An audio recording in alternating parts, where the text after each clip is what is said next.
खूनी तलवार। हेलो दोस्तों, मेरा नाम है ओम प्रकाश मौर्य और आज हम आपके लिए बहुत ही डरावनी और बहुत ही भयानक एक स्टोरी लेकर आए हैं जिसका नाम है खूनी तलवार। तो दोस्तों, वीडियो को पूरा देखें, साथ ही वीडियो को लाइक भी कर दें और चैनल पर अगर नए हैं तो चैनल को भी सब्सक्राइब कर दें और साथ ही बेल आइकन को भी ऑन कर दें। तो चलते हैं कहानी की ओर। एक गांव के पास एक पुरानी हवेली थी। हवेली में कुछ खौफनाक घटनाएं हो रही थीं। गांव वाले कहते थे कि हवेली में रात के समय कुछ अजीब अजीब आवाजें आती थीं और कुछ लोग कहते थे कि वहाँ किसी भूतिया चुड़ैल का बसेरा है। जो भी वहाँ जाता है चुड़ैल अपनी खूनी तलवार से उसे मार देती है। गांव का एक होशियार युवक जिसका नाम था आर्यन, एक रात आर्यन ने हिम्मत से इस भूतिया हवेली में घुसते ही कुछ अजीब छवियों को देखा। उसने दीवारों पर लटकते हुए पुराने तलवारों को देखा जो बहुत ही खूबसूरत से चमक रही थी। आर्यन लालच की वजह से तलवारों के पास पहुंचा। आर्यन के पहुंचने से सारी तलवारें गायब हो गईं। अचानक आर्यन को रात के समय हवेली के कमरे में कुछ अजीब आवाजें सुनाई दी।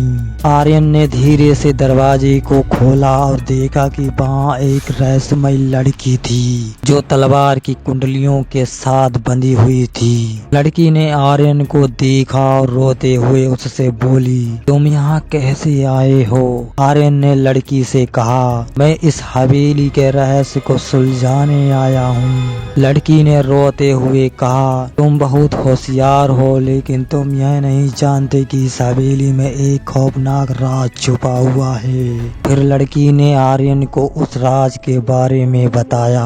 राज यह था कि हवेली के मालिक ने अपने समय में बहुत बड़ी शक्तिशाली तांत्रिक तलवार बनवाई थी जिसे क्षत्रिय तलवार कहा जाता था। इस तलवार का रहस्यमय उपयोग राजा की मौत के बाद भी हो रहा था। लड़की ने आर्यन से कहा, तुम्हें इस तलवार को ढूंढना होगा और उसे नष्ट करना होगा, नहीं तो सभी को इसका शिकार बनना होगा। आर्यन ने इस राज का समाधान निकालने का निश्चय किया और हवेली में भटकते हुए एक कमरे में पहुंचा।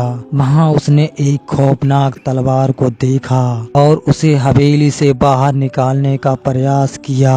तभी एक औरत की आवाज सुनाई दी, रुको, तुम्हें यहाँ से नहीं जाने दूंगी। आर्यन ने मुड़ के देखा कि एक रूपवती और भयानक चुड़ैल उसके पीछे थी।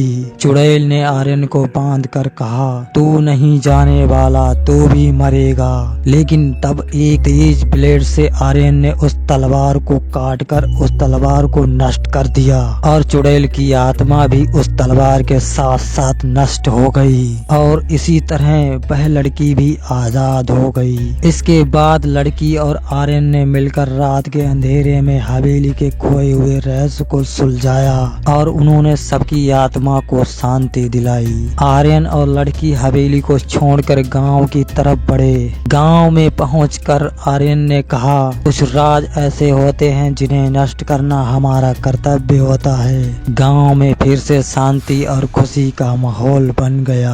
गांव वालों ने लड़की और आर्यन को धन्यवाद दिया और आर्यन ने उनसे कहा, हमेशा याद रखना, कभी कभी हमें अपनी भूतिया दुनिया को खतरे से मुक्त करने के लिए हताश नहीं होना चाहिए। और उस दिन के बाद किसी ने भी खूनी तलवार के बारे में कुछ भी डरावना नहीं सुना।